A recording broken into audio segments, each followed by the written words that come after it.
पहले मन नहीं लगता भगवत चिंतन में। भगवत चिंतन जबरदस्ती करना पड़ता है। भगवत चिंतन जे भी प्रारंभ करोगे ते भी बहुत बाढ़ आ जाएगी पाप चिंतन की। ध्यान दीजिए, बहुत लोग प्रश्न करते रहते हैं कि हम जब भजन में बैठते हैं तो बहुत गंदी बातें आती, मन बड़ा चंचल होता है, भाग जाता है। ऐसा प्रारंभ में जब कोई भगवत चिंतन प्रारंभ करता है तो उसका मन विषयों में भागता है, गंदी बातों में भागता है। अब लोग कहते पहले तो हमारा चिंतन बढ़िया होता था, अब चिंतन नहीं होता, तो कोई सिद्ध पुरुष थोड़ी हो गए। तुम्हें जबरदस्ती चिंतन करना होगा। जगत के प्राणी में जहां मन जाए तो इसमें भी भगवान, पदार्थ में मन जाए तो उसमें भी भगवान, जहां जहां मन जाए वहां वहां भगवान देखो, या मन को हटाकर नाम मंत्र में लगाओ। ऐसे भगवत स्मृति जागृत की जाती है। बार बार प्रयास करना होता है। कई लोग ये प्रश्न करते हैं कि हमसे बड़े पाप हो गए तो क्या हमें भगवान की प्राप्ति हो जाएगी?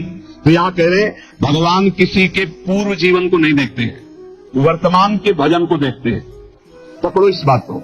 अगर वर्तमान में आज आप सुधर गए हो, नाम जब कर रहे हो, तो आप भक्त हो। ये गीता जी में भगवान ने कहा, अपचेत सुदुराचारो भजते माम अनन्य भाग साधुरेव समन्तव्या सम्यक देवसिता। ऐसा बहुत दुराचारी पहले रहा है, बाद में उसके मन में आ गया कि भगवान के सिवा हमारा कोई कल्याण करने वाला नहीं, हमारा कोई नहीं। तो भगवान कहते मैं उसे साधु ही मानता हूँ, उसे साधु बना देता हूँ। भगवान किसी के पूर्व जीवन को नहीं देखते। बहुत बढ़िया बात है। कल तक हम क्या करते रहे भगवान नहीं देखते, आज क्या कर रहे हो ये देखते। यदि आज आप भजन में लग गए हो, अच्छे आचरण कर रहे हो, तो आपको भगवत प्राप्ति हो जाएगी।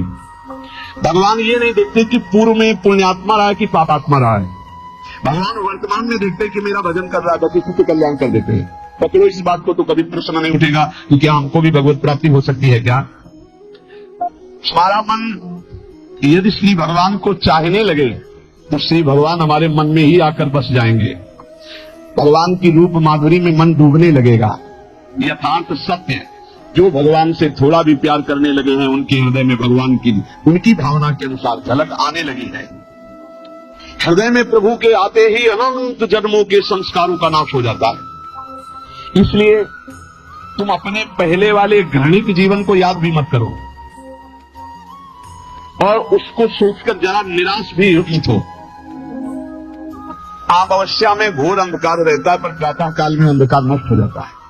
ऐसे ही नाम का उच्चारण करते ही तुम्हारे जितने पापांधकार वो सब नष्ट हो जाएंगे।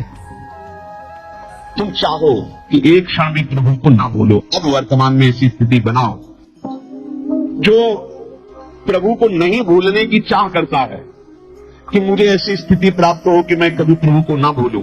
तो सच्ची मानो, और कोई बात भगवान सुने ना सुने, ये बात जल्दी सुन लेते हैं। भजन की मांग करो तो बहुत जल्दी भगवान पूर्ण करते हो। भजन जिसका चलने लगा तो फिर लोक लोकांतर के सारी बुद्धियां सिद्धियां सुख वैभव तो उसके चरणों में लौटते हैं। जब हम प्रभु से प्रभु का स्मरण न मांगकर भोग मांगते हैं तभी हमारा भजन रुक जाता है, भजन नहीं चल पाता। यदि हम प्रभु से केवल भजन मांगे तो विश्वास करो ब्याज में सब हो जाएगा। मूल भजन तो आपका बचेगा ही, ब्याज में लोक लोकांतर के भोग आपके चरणों में लुटते घूमेंगे। आप भजन करके तो देखो। अरे ज्ञानी की जरूरत नहीं, किसी से मांगने की जरूरत नहीं, भजन करके देखो, सब ठीक हो जाएगा, सब अपने आप बन जाएगा।